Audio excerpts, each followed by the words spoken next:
오늘 야베스라고 하는 인물은 우리가 많이 성경을 통해서 보셨고 또 설교를 통해서 들으셨을 것입니다. 또 책도 유명한 책이 있었고요. 그런데 야베스에 대해서 조금 우리가 이해를 잘못하는 그런 부분들이 있는 것은, 야베스가 마냥 그냥 복만 구하는 그 기복적인 사람의 어떤 대표적인 어떤 주제거리가 아닌가 이렇게 오해하는 사람들이 있는 것 같습니다. 그러나 성경에는 우리가 생각하는 것은 샤머니즘적인 복이라든지 미신적인 또 이기적인 복에 대해서 이렇게 복받은 사람으로 기록해 놓을 리가 없는 것입니다. 오늘 여호와께서 그 구하는 것을 들으셨다고, 응답하셨다고 말씀해 주셨습니다. 그것은 옳은 기도인 줄로 믿으시기 바랍니다. 하나님이 응답하셨다고 했는데 우리가 영적인 교만은, 어줍지 않은 신앙적 어떤 우리가 교만 때문에 그것을 평가절하하는 이런 일들이 사실은 많이 있습니다. 따라합시다. 야베스만 같아라. 야베스만 같아라. 저는 우리 원천교회 성도님들 모두가 야베스가 받은 복을 다 받기를 소원합니다. 그래서 우리가 야베스가 받은 복을 한번 생각하면서 야베스가 어떤 기도를 했는가 살펴보도록 하겠습니다. 야베스에 대한 기록은 사실 이 성경 구절 여기서 이 두 절밖에 나오지 않습니다. 우리 마태복음을 보면은 성경을 읽다가 지쳐버립니다. 누가 누구를 낳고 누가 누구를 낳고 하다가 성경은 이렇게 재미없는 책인 줄 몰랐다고, 이스라엘 무협지도 아니고 너무 힘들다고 해서 그만 읽고 말아요. 근데 역대상도 마찬가지인 거죠. 역대상이 이제 이스라엘이 멸망당하고 이제 포로기 때까지, 아담 때부터 그 긴 세월 동안의 인물들을 한 500명 정도 기록해 놓고 있으니까 이 성경이 지루하게 짝이 없는 1장부터 9장까지 계속되어지는 아주 지루한 책입니다. 그들 가운데 야베스라고 하는 한 인물이 500명 중에 하나에 불과하죠. 그런데 너무나 특이한 것은 야베스의 기도가 여기 나온다는 거죠. 다른 누구에게도 나오지 않았던 야베스만큼은 기도가 나오고 하나님이 응답하셨다고 하는 아주 특별하고도 특별한 인물로 오늘 조명을 받고 있다고 하는 것입니다. 그만큼 우리에게 주시는 교훈이 굉장히 크다고 하는 것입니다.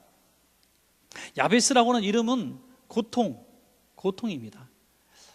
아마도 어머니가 또는 그 가정이 이 아이를 낳기 직전에 또 낳으면서 많은 고통을 겪었는 것 같아요. 우리가 그때 당시에 또 이렇게 뭐 인디안들 이름 짓는 것도 그렇고 또 당시의 이름의 많은 뜻들은 그 당시의 상황에 맞는, 그래서 너무나 힘든 사이, 뭐 아기를 낳았을 때 그 집안이 막 망했어요. 그럼 너는 고난이다, 너의 이름은, 뭐 이렇게 짓고, 막 가정에 축제가 있고 복이 있어요. 그럼 너는 복이다, 이렇게 이름 짓고 그 상황에 맞춰서 짓기도 하죠. 그런데 이 야베스가 태어났을 상황에는 분명히 행복한 일이 있었던 건 아닌 것 같습니다. 엄마가 상고를 많이 겪었던지 집안에 어떤 죽음이 임했던지 아주 가정에 고통이 있었습니다. 그래서 이 이름을 고통이라고 줬습니다. 그는 어디 가든지 이름 때문에 참 고난을 많이 당했을 거예요. 여러분, 우리가 이름을, 자녀들 이름 지을 때, 앞으로 손주들 뭐 자식들 이름 지을 때, 우리 청년들, 학생들 특별히 아직 아기를 낳지 않았으니까 낳으면 이름 지을 때 꼭 하나 기억했으면 좋겠어요. 그건 너무 장난스럽게 짓지 않았으면 좋겠어요. 이름을 지을 때 뭐 옛날에는 깐난이 이랬는데 90세 깐난이 할머니 너무 부르기 이상하더라고요. 그러니까 이 아이가 어디 가든지 이름 때문에 놀림당하지 않을 이름을 지어줘야 돼요. 최소한 이름 때문에 이게 뭔가 먹고 들어가야지, 이름 때문에 손해보면 안 되잖아요. 무시를 당하고 놀림은 당하면 안 되는 거예요. 그래서 나중에 애가 30, 40 돼서 개명을 하고 이러면 참 안 되잖아요. 그래서 이름을 지을 때도 굉장히 기도하는 마음으로, 어디서 누구한테 불려줘도 좀 이렇게 이름이 좀 정감이 있고 따뜻하고 또 은혜로운 이름을 지어야 된다는 것이죠. 그런데 제가 뭐 이름을 짓고 뭐 몇십만 원 받겠다는 그런 얘기는 아니고, 하여튼 저도 성도님들 자녀들 이름을 많이 참 여러 명 지어줬는데, 지어드릴 때마다 그런 생각을 하는 거예요. 어디 가든지 또 글로벌한 인물이 되었을 때도 발음상이라든지 이런 게 좀 불리기에 불편하지 않는 이름들을 짓는 건 참 중요하다 생각해요. 근데 그런 의미에서 볼 때 야베스는 태어날 때부터 참 이런 뭐랄까 좀 불리한 상황을 태어난 거죠. 어디 가든지 야, 너 오지 마, 네가 오면 우리 집에, 우리 여기 모임이 고통이 올 거야. 너는 왜 고통이냐 하면서 놀림을 당했을 거예요. 그런 팔자가 굉장히, 요즘 말로 팔자가, 우리 팔자란 말은 안 쓰지만 참 안 좋은 사람이죠. 그런데 그가 자신의 이런 모든 불리한 상황들을 단 이 두 절의 기도를 통해서, 두 절의 이 내용들을 통해서 그의 인생이 완전히 변화되었고, 이렇게 500명의 인물 가운데서도 특별히 하나님께서 이렇게 추려서 우리들에게 이런 사람을 본받으라 하는 인물이 되었다는 것은, 오늘 우리가 과거에 어떤 상황에서 어떤 불리한 조건에서 우리가 태어났다 할지라도 오늘 지금 이 순간에 야베스처럼만 우리가 기도할 수 있다면 우리의 운명과 발전은 우리도 바뀔 줄로 믿습니다. 여러분, 우리가 불리했던 환경이 오히려 유익한 환경이 될 수도 있습니다. 오늘 어떻게 보면 조금 어줍지 않게 가진 우리가 더 불편할 수도 있어요. 차라리 바닥치고 탁 튀어 올라갈 때 더 큰 성공을 한 사람들이 얼마나 많은지 알 수 없습니다. 야베스의 이야기만을 알리기 위해서 오늘 성경은 절대로 기록한 것이 아니에요. 성경은 모두 오늘 이 시대에 오고 가는 시대에 교훈을 주시기 위해서 기록한 거기 때문에 오늘 저와 여러분들에게도 야베스의 기도를 해라 이렇게 말씀하시는 거예요. 여러분, 성경에 이렇게 중요하고도 이렇게 복된 기도를 우리는 야베스의 기도하면서 아까 말씀드린 것처럼 단순한 기복적 신앙의 어떤 대명사로 또 대표자로 이 사람을 이렇게 매도하기 때문에 이 놀라운 기도를 우리가 슬그머니 뒤에 감추고 있습니다.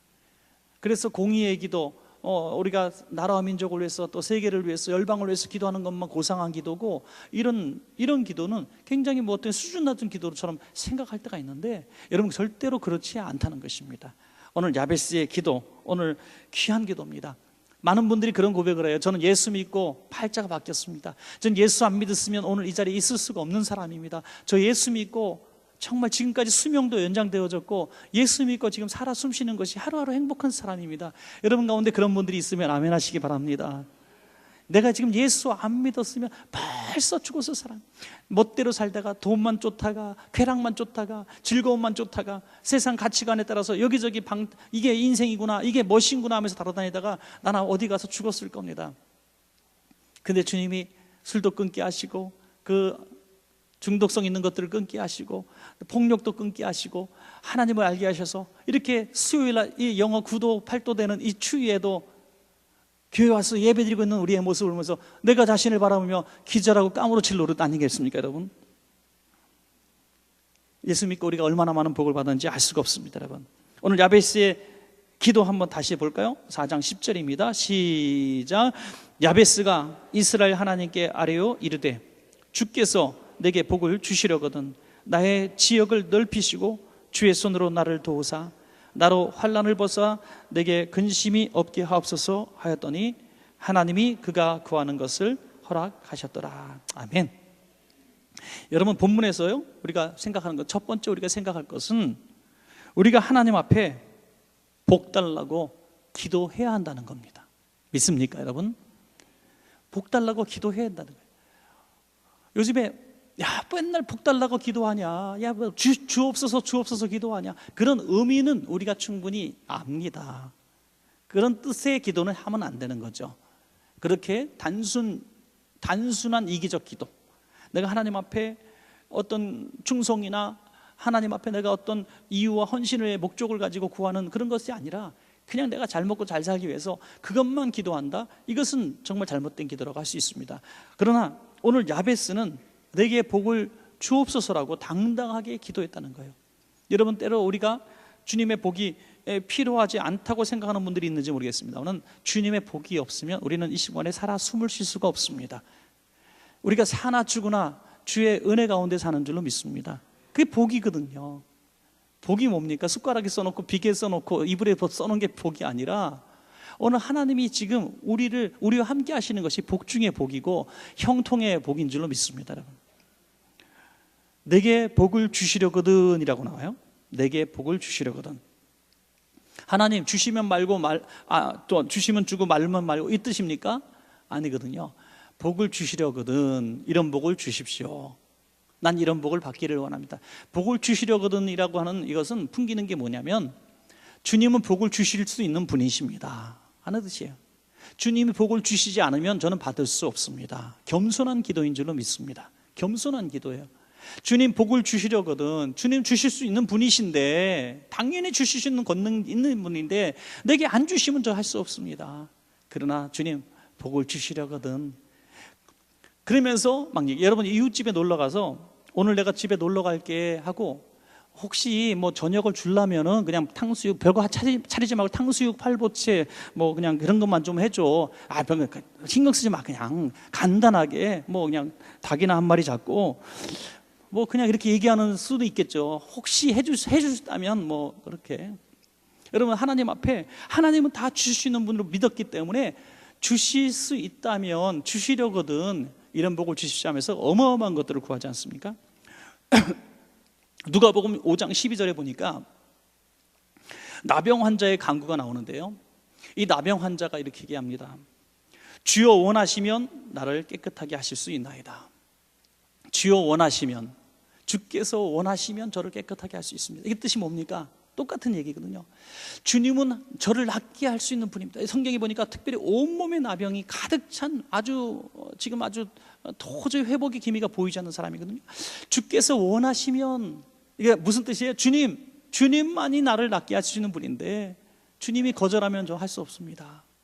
그런데 주님 낫게 하실 수 있으면 하고 구할 거 다 구하잖아요. 저를 고쳐주시옵소서. 주님이 뭐라고 대답하십니까? 야, 이 믿음 없는 거사, 그렇게 말씀하셨습니까? 아닙니다. 내가 원하노니 깨끗함을 받으라 말씀하셨어요.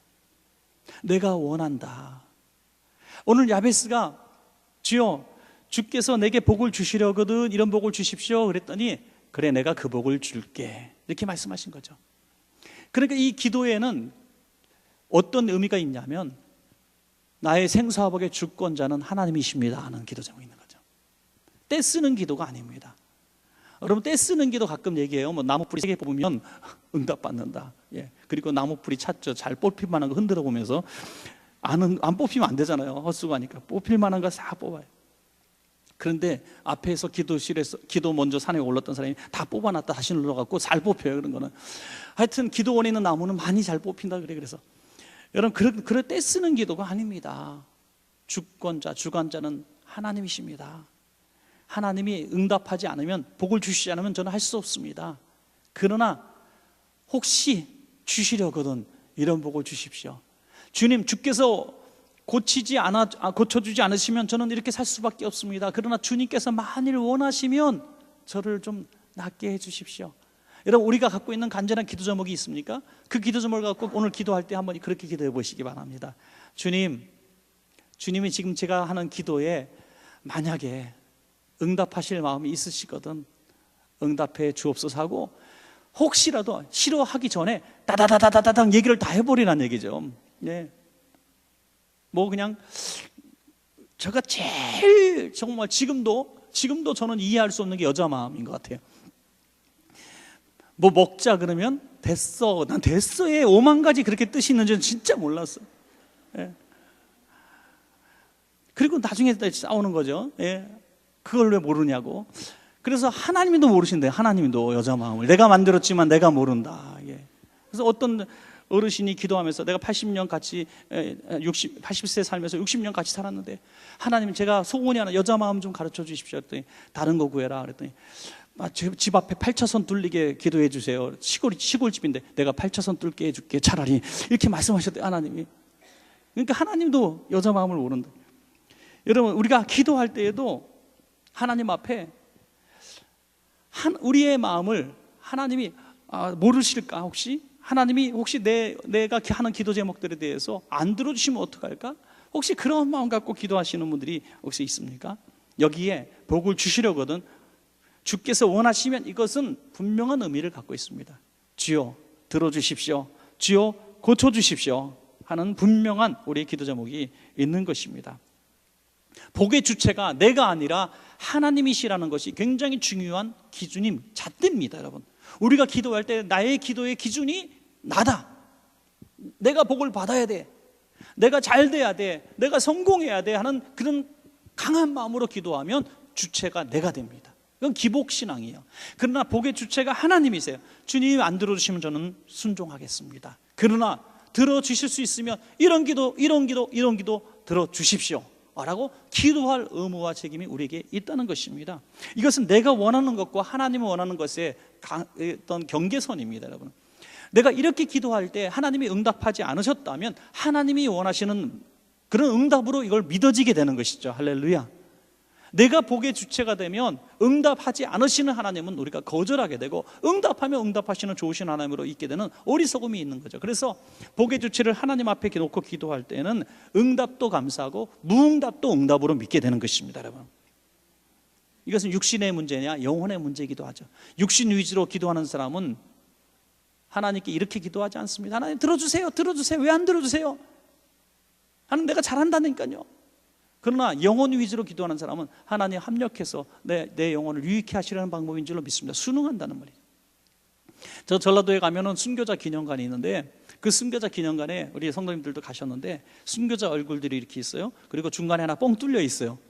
다음의 순교자는 누구일까요? 거기에 자기 얼굴을 이렇게 들여놓고 깜짝 놀래. 아이고 미쳤어. 내가 여기 잘못 썼어. 내가 쓸 자리가 아닌데. 근데 동그라미 있으니까 그냥 뭔가 하고 얼굴 들이댔다가 순교자가 돼버려요. 예. 아유 그냥 밤잠이 뒤숭숭하고. 예. 막 요즘에 또 전세도 나라도 흉흉한데 혹시 순교하는 게 아닌가? 여러분 기도하면서 내가 순교해라 이런 기도 혹시 응답이 있다면 어떻게 할까요? 세상적으로 보면 최고로 망하고 최고로 불행한 인생 순교자 아닙니까? 그러나 하나님의 가치로 바라볼 때에는 바로 하나님께서 주신 최고의 선물이 될 수도 있다는 것이죠. 그러니까 영혼의 문제냐 육신의 문제냐가 중요한 우리의 어떤 기복적 신앙이냐 하나님의 응답을 구하는 신앙이냐의 중요한 잣대도 되는 것입니다.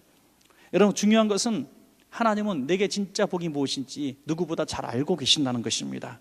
그러므로 우리는 그것을 알 때까지 기도할 수밖에 없는 것입니다.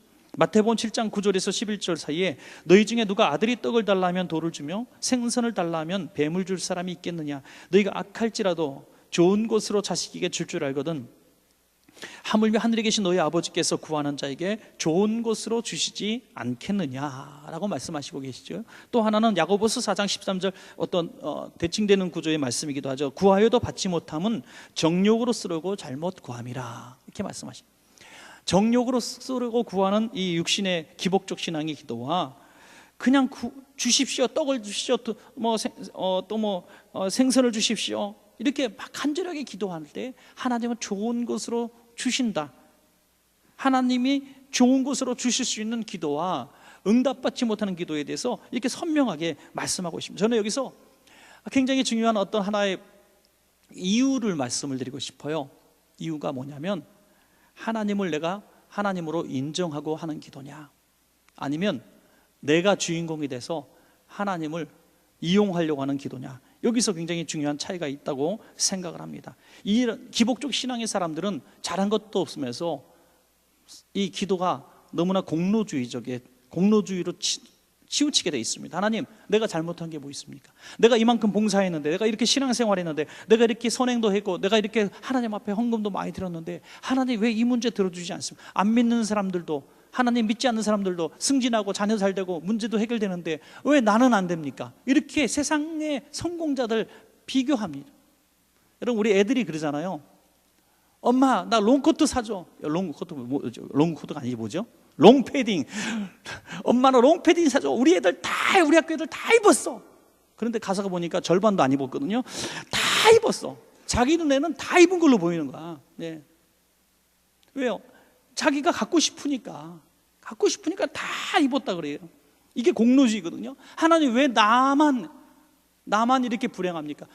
이게 평균치보다 불행한 건 아니거든요. 자기가 항상 그렇게 생각한다는 거예요. 이게 기복적 신앙 속에 사로잡힌 사람들의 어떤 중요한 증거가 된다고 저는 생각합니다. 오늘 하나님의 주권을 인정하고 주여 복을 주시려거든 이런 복을 주십시오. 주시지 않았다 하나님이시고, 주시면 더 감사한 하나님이고, 이렇게 하나님 앞에 기도할 수 있는 우리가 될 때 하나님 응답해 주실 줄로 믿습니다. 여러분, 구체적인 기도 내용을 가지고 기도하라. 구체적인 기도 제목 갖고 어떤 기도를 가지고 기도했는지 한번 볼까요? 우리가 본받아야 될 기도입니다. 첫 번째는 제가 이렇게 앞에 굉장히 장황하게 설명을 했냐면, 이 야베스의 기도가 자기 하나만에 위한 기도가 아니라는 것을 제가 설명을 드린 겁니다. 자기 이기적 기도가 아닌 거예요. 그러므로 모든 기도들을 그렇게 어떤 사명과 공의의 어떤 문제를 우리가 해석하면 굉장히 유익해집니다. 첫째는 뭐냐면 나의 지역을 넓혀 주옵소서 하는 거예요. 이게 여기까지 이해가 되어지면 이 문제 우리가 풀립니다. 나의 지역, 하나님, 내가 큰 집 주시고요, 내 큰 공장 주시고, 내가 거대한 어떤 기업을 주시고, 내가 부자가 되게 해주세요. 이렇게 생각하는 사람들이 얼마나 뭘 이해를 하고 있는가를 말씀을 드리는 거예요. 이러한 야베스가 나의 지역을 넓혀달라고 할 때는 굉장히 중요한 영적인 의미를 가지고 있었다고 저는 믿습니다. 하나님, 제게 큰 꿈을 주십시오. 제게 큰 비전을 주십시오. 하나님, 제가 속한 기업과 내가 속한 공동체에 하나님의 영광을 높이는 인물 되게 해 주십시오. 이런 기도인 겁니다. 마치 우리가 기업을 할 때 하나님, 저 큰 기업 주십시오. 5,000명 직원 주십시오. 10,000명 직원 주십시오. 매출 1,000억 되게 해주십시오. 이렇게 기도할 때 이것이 나의 욕심의 기도라면 참 유치한 기도가 될 수 있겠지만, 하나님, 내가 그만큼 해야 합니다. 그러면 하나님이 묻습니다. 그렇게 돼야 될 이유가 무엇이냐? 언젠가 제가 한번 말씀을 드렸습니다. 부산에 갔을 때 한 10년 전쯤일까요? 담임 되고 얼마 안 됐을 때 수용로 교회에 딱 갔는데 우리 목사님들 중간에 좀 견학 갔어요. 10명 정도 맨 중간 자리에 딱 앉아서 우리 때문에 불을 다 켜고 이렇게 또 음악도 틀어주고 그러더라고요. 근데 거기 가만히 이렇게 앉아 있으면서 생각하니까 참 넓더라고요. 몇 석이냐니까 5,000석 된다 그러대요. 5,000석. 우리가 이게 한 1,600석 정도 되니까 5,000석이니까 얼마나 크겠어요.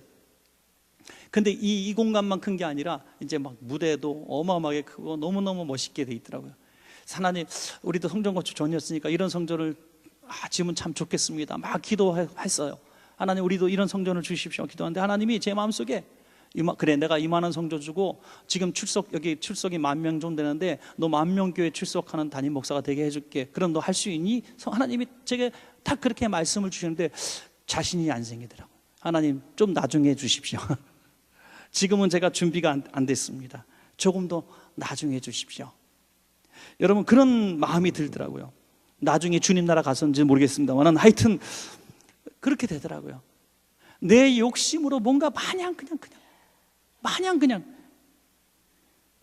준비 안 된 자의 축복은 저주가 되는 줄로 믿으시기 바랍니다. 준비 안 된 자에게 주시는 이 확장의 복은, 지경의 확장의 복은 저주가 되는 거예요. 제가 이번 설교를 준비하면서 복권을 탄 사람이 또 양방향으로 갈려서 잘 되고 잘 안 되는 경우를 하나씩만 예를 들게요. 2001년도에 데이빗 에드워드라고 하는 사람은 330억 원을 이제 받았어요. 330억 갖고 불과 몇 년 만에 다 탕진하고 이혼당하고 집에서 자녀들로부터 버림받아서 거지처럼 살다가 병들어 죽고 말았습니다. 몇 년 만에 어디다 돈을 썼냐면 330억 그까지가 껌값인데 전용기를 사더라고요. 전용기를. 이게 경우에 맞는 경우입니까? 한 3조쯤 받았으면 모를까. 300억 갖고 무슨 전용기를 삽니까? 그냥 자동차나 좋은 거 사면 되지. 그렇게 규모 없이 살았다는 거예요. 전용기 산 사람이 요트는 안 샀겠습니까? 요트 산 사람이 월세 2억짜리 집에서 안 살았겠습니까?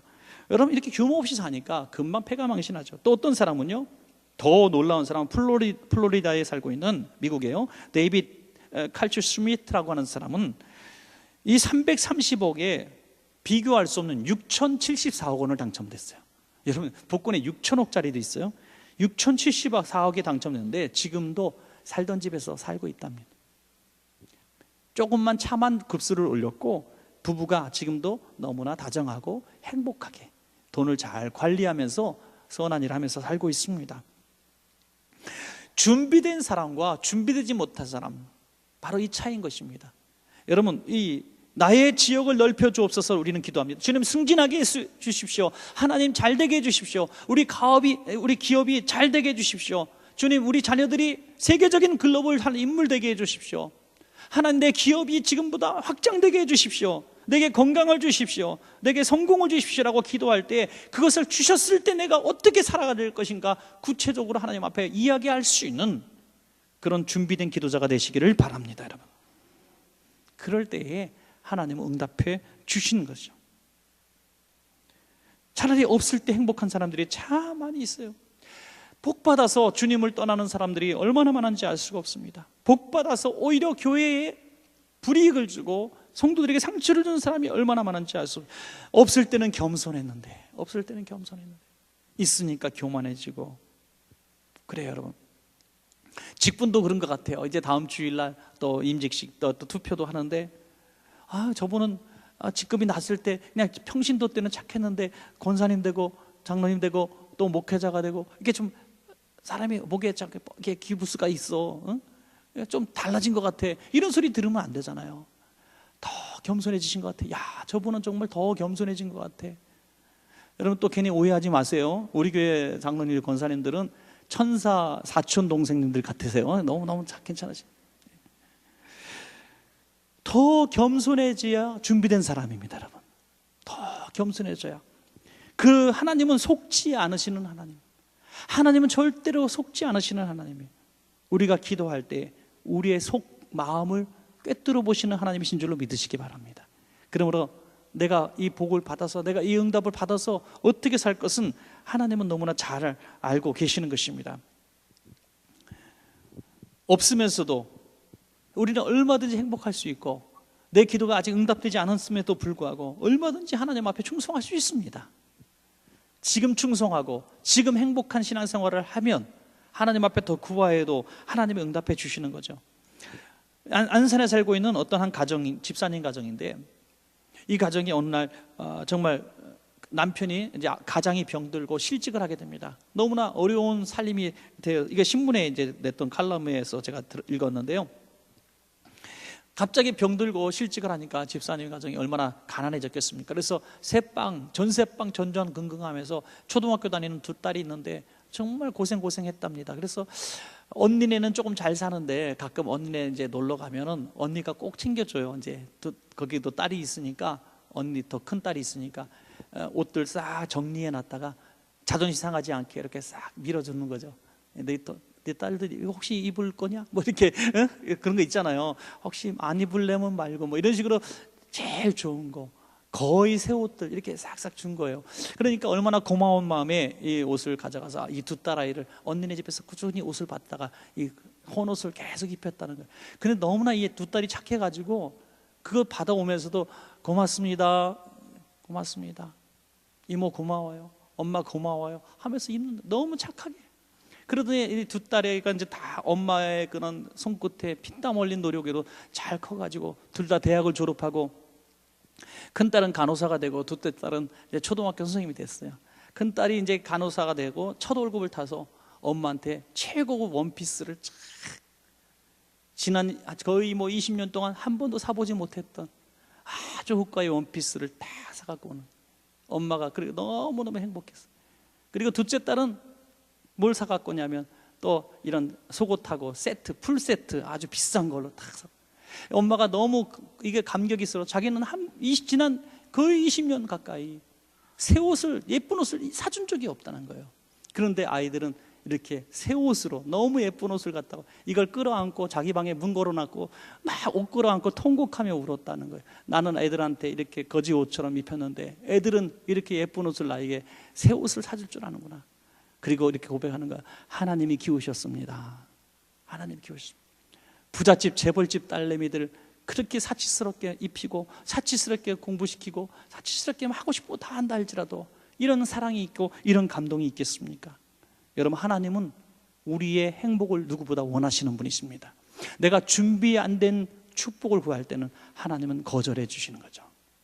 그러므로 우리가 아무리 부자가 되고 아무리 성공해도 하나님께 영광이 될 인생으로 계획된 인생을 사시기를 주의 이름으로 축복합니다. 내게 이 복을 여러분, 많이들 보니까 복권을 사시더라고요. 로또 복권. 저는 한번 해봐야 되는데 한 번 하면 또 하고 싶어서 계속 하게 될까 봐 이제 안 사봤는데, 그걸 사시는 분들 일주일에 행복하다 그래요. 여러분, 미리 선포하세요. 나는 따라합시다. 나는 로또 복권 당첨되면 절반은 건축원금 11조 확실히 드릴 거고 선교와 구제를 위해서 쓰겠습니다. 저를 위해서는 10%만 쓰겠습니다. 결심하신 분만 아멘. 제가 오늘 금식 들어가겠습니다. 주여. 이렇게 목적을 가지고 구하면 하나님이 혹시 원하시면 들어줄 수 있는 거예요. 왜? 그게 우리를 살리는 방법이기 때문에, 우리가 사는 복이기 때문에. 잠언 16장 18절에 교만은 패망의 선봉이요 거만한 마음은 넘어짐의 앞잡이니라.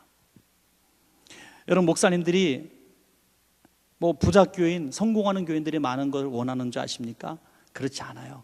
우리 목사님들, 친구 목사님들, 좋은 목사님들 만나서 솔직히 우리 털어놓고 얘기하다 보면 아주 가난한 지역에 정말 집도 없이 너무나 힘들게 시장에서 뭐 조금 놓고 파는 그런 사람들이 가득 모인 그런 곳에서 따뜻하게 목회하는 것과 저 부자 동네, 너무너무 부자 동네, 배운 거 많고 정말 가진 거 많고 정말 괜찮은 그런 동네에서 있는 그런 곳에서 목회하는 것과 둘 다 좋은 교회라고 할 때 둘 중에 어디를 더 하고 싶으냐면 다 이쪽을 택하는 거예요. 다 이쪽을. 훨씬 따뜻하고 훨씬 목회가 재밌고 그렇다는 거예요. 여러분, 절대로 물질 때문에, 세상적인 부귀영화 때문에 그쪽의 목회가 행복하다 이렇게 말하는 사람 그렇게 많지 않아요. 여러분, 마찬가지입니다. 우리 교회가 성공보단 사랑의 공동체가 되기를 기도하고, 우리가 성공하는 가정보다는 정말 행복한 가정이 되기를 위해서 기도하고, 우리가 부자가 되고 건강하고 많은 것들을 갖는 사람이 되기보다 하나님을 영광으로 해서 내가 더 쓰임받는 사람이 되기를 위해서 우리가 기도하는 사람이 되어야 될 줄로 믿습니다. 여러분, 그럴 때 하나님은 우리에게 이런 복을 주신다는 것입니다. 또한 두 번째 보니까 주의 손으로 나를 도우사 그랬어요. 주의 손으로 나를 도우사. 이거 같은 얘기입니다. 긴 얘기하지 않겠습니다. 주님의 손으로 나를 도우사. 결국에는 내가 어떤 상황과 형편에서 기도할 대상, 내가 구할 대상은 주님의 손밖에 없습니다. 주님의 손밖에 없습니다. 아까도 주와 같이 길 가는 것, 우리가 이런 식으로 우리가 하나님 앞에 찬양할 수도 있는 거죠. 주와 함께 신앙생활하는 우리가 될 때 주의 손으로 나를 도우사. 얼마나 귀합니까? 저도 누구를 위해서 기도할 때, 특별히 이번에 질병으로 고통당하는 성도들이 참 많으신데, 이런 분들을 위해서 기도할 때 제 손이 무슨 능력이 있습니까? 똑같이 여러분과 함께 그냥 밥 먹는 손이고, 그냥 이렇게 뭐 더러운 것도 만지는 그런 똑같은 손이잖아요. 제가 무슨 손에 능력이 있습니까? 목사님께 기도받으면 뭔가 나을 것 같아요. 목사님, 제가 다른 교회 집회 같은 데 가면 더 위장이 되잖아요. 이렇게 위장이 돼요. 그러니까 저를 그냥 하나님께서 바로 지금 이 땅에 보내시는 그냥 그런 사람으로 잠깐 착각하는 것 같아요. 그래서 어떤 그 집회하고 나면 꼭 와서 목사님 저 기도해 주세요. 막 담임 목사님 있는 데서도 막 기도 받으려고 하는 사람들이 줄 서고 막 그래. 그러면 되게 민망할 때가 있어요. 민망할 때가 있어요. 여러분, 그렇지 않아요. 제가 무슨 능력이 있습니까? 제가 기도하는, 자신 있게 기도하는 딱 하나는 있어요. 하나님, 지금 이분의 믿음대로 제 손이 주님의 피 묻은 손 되게 해주십시오. 제가 잘 쓰는 얘기, 저는 빠져나갈 구멍을 다 만들어 놓은 거죠. 예. 그리고 꼭 끝에가 이렇게 얘기해요. 믿음대로 될 줄로 믿습니다. 이게 그분의 믿음이에요. 여러분의 믿음. 기도하는 사람은 도구로 쓰임받을 뿐인 것입니다. 주의 손으로 나를 도우사. 여러분, 아무도 없는 깜깜한 길을 홀로 걸어갈 때에도 불량배가 다가가고 여러 가지 귀신의 역사가 있고 악한 영들이 역사할 때 주님의 손은 여러분의 손을 지금 붙들고 계시다는 사실을 믿으시기 바랍니다. 주님 손으로 나를 도우사. 이 풍파에서, 환난에서 나를 건져 주옵소서. 나를 건져 주옵소서. 낭떠러지 같은데 뛰어내릴 때 나는 죽을 수밖에 없는 그런 절대절명의 순간에 주님이 손을 딱 잡아줘. 너무너무 힘들어가지고 순간적으로 약간 판단력이 흐려져가지고 넥타이로 목을 묶어갖고 천장에다 딱 걸었는데, 그렇게 탄탄하던 그것이 끊어져서 떨어지는 거예요. 떨어지는 순간 내가 잠깐 마귀에게 이용당해요. 하나님이 줄을 끊어주시는 거예요. 여러분, 그게 넥타이 줄이 끊어지는 줄입니까? 이게 하나님이 끊어주시는 거예요. 여러분, 주의 손은 지금도 우리와 함께 하시는 것입니다. 그 주님의 손이 나를 도우사. 어떤 권력자의 손보다, 어떤 능력자의 손보다 주님의 손을 더 인정하고 사실 때 오늘 야베스의 기도가 내 기도가 될 줄로 믿습니다. 마지막 하나는 환난을 벗어나 근심이 없게 하옵소서 그랬어요. 환난을 벗어나 근심이 없게 하옵소서. 여러분, 환난이 온 다음에 환난을 벗어나게 하달라는 기도도 있고요, 환난이 오지 않게 해서 근심되지 않게 해달라는 기도도 있어요. 기도도 항상 보면 이 두 종류의 기도를 하는 분들이 많이 있어요. 평소에 기도를 많이 이렇게 쌓으신 분은 환난이 잘 오지 않아요. 그러나 내가 시험이 있어야 뭐 기도하지, 문제거리가 있어야 기도하지, 나 기도할 제목이 없어서 기도할 게 없네 하는 분들은 오면은 기도해요. 고통을 당하면 기도해요. 그래서 우리가 평소에 우리가 수요 예배도 기도하지만 평소에 기도하는 분들이 많은 교회는 큰 고난이 없습니다. 교회도 개인도 가정도 마찬가지예요. 꾸준히 기도. 그래서 웬만하면 신앙의 대가 여러 대 있는 교회, 가정, 또 신앙의 역사가 있는 그런 교회에 음부의 권세가 함부로 흔들지 못하는 것입니다. 꾸준히. 그래서 우리가 기도할 때도 항상 그 예방의 기도를 많이 해야 돼요. 다치고 난 다음에 낫게 해달라는 것보다 주님 다치지 않게 해주십시오. 하나님 우리에게 시험에 들지 않게 해주십시오. 하나님 죄의 미혹에 빠지지 않게 해주십시오. 이렇게 평소에 기도해 놓는 것이 너무너무 좋습니다. 어떤 분은 그렇게 얘기하더라고요. 목사님, 우리 엄마는요 근데 절에 다닐 때 하고 교회 다닐 때 하고 변한 게 없어요. 그래서 뭐가? 그때도 마귀짓 하고요, 지금도 마귀짓해요. 무슨 말이냐? 그때도 고함치고 소리 지르고 막 우리 보고 욕했는데요, 교회 다니면 좀 나아질까 해서 우리 기대했는데요, 엄마가 변한 게 하나도 없어요. 싸울 때 전에는 부처님 찾고 이제는 예수님 찾는 것만 달라졌어요. 여러분, 교회는 절에 다녔는데 지금 교회에 다닌다고 그리스도인이 된 건 아닙니다. 마귀가 건드릴 이유가 없는 거예요. 알아서 자기 편 된 사람은 건드리지 않아요. 그러나 환란을 무기로 삼아서 하나님의 사람들을 마귀는 공격합니다. 여러분 가만히 생각해 보세요.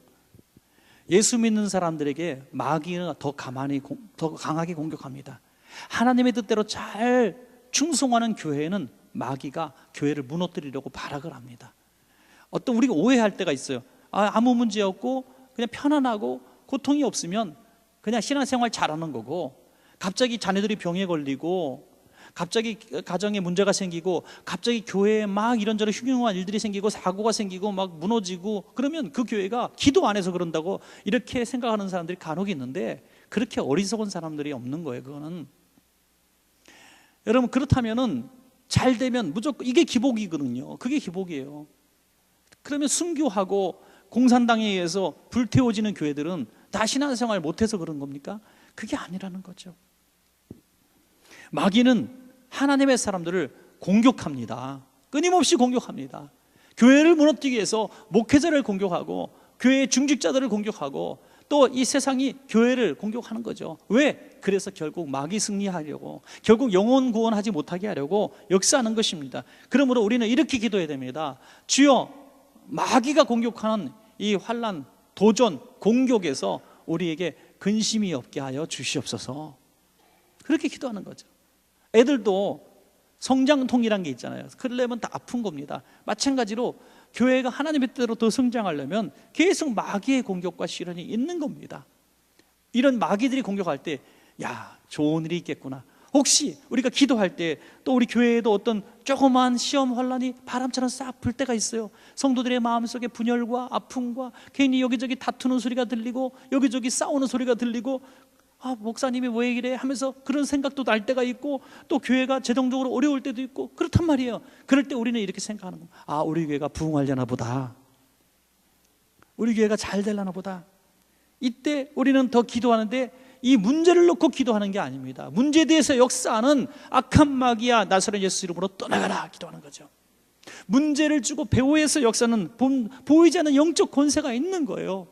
그렇게 평소에 말하지 않는 사람이 막 그렇게 괴팍한 얘기를 하고 공격적인 발언들을 하고, 우리가 교회를 흉흉케 할 때에, 가정을 넘어뜨리게 할 때에 우리는 그 사람이 원수가 아닌 거예요. 그 사람 속에서 역사하고 교회를 흔드는 그 배후의 세력들을 위해서 우리가 견디게 해달라고, 환난에서 벗어나게 해달라고 기도하는 기도가 이 야베스의 기도였다는 것입니다.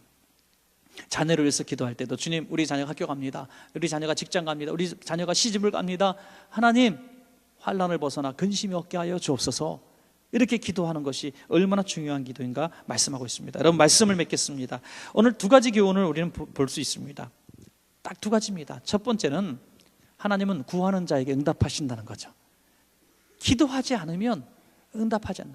우리 여기서 이상하잖아요. 하나님은 우리가 구하지 않아도 우리에 있어야 될 것 쓸 것 아시니까 기도하지 않아도 된다? 여러분, 그렇지 않습니다. 성경에 보면 기도하라는 얘기가 수도 없이 굉장히 많아요. 그럼 왜 기도하라는 걸까? 기도하지 않아도 우리의 마음을 다 아시고 기도하지 않아도 응답하시는 하나님이 왜 더구나 막 부르짖어 기도하래. 아유, 왜 이렇게 소리내서 기도해야 되는가? 나 목소리가 목이 아픈데 어떻게 소리내서 막 기도하라는 거야? 근데 왜 기도해야 됩니까? 그렇게 부르짖어 기도하는 것이 하나님을 인정하는 것이 되기 때문이죠. 하나님을 인정하는 것. 주님 주십시오. 주님 주십시오. 이렇게 기도하는 것이 하나님을 인정하는 거예요. 그래서 받았을 때 하나님이 주신 것으로 인정할 수밖에 없는 거죠. 기도하지 않았고 기도 시간도 없고 수요예배 금요철야 또 뭐 어떤 특별 집회에 가서 기도하지 않았는데 응답되었어요.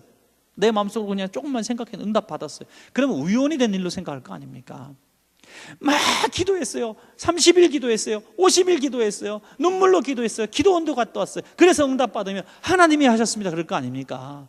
그래서 하나님은 구하라, 찾으라, 두드리라는 거예요. 왜? 하나님의 됨을 인정하라는 거죠. 두 번째 뭡니까? 구체적으로 하나님은 기도하는 걸 기뻐하신다는 거죠.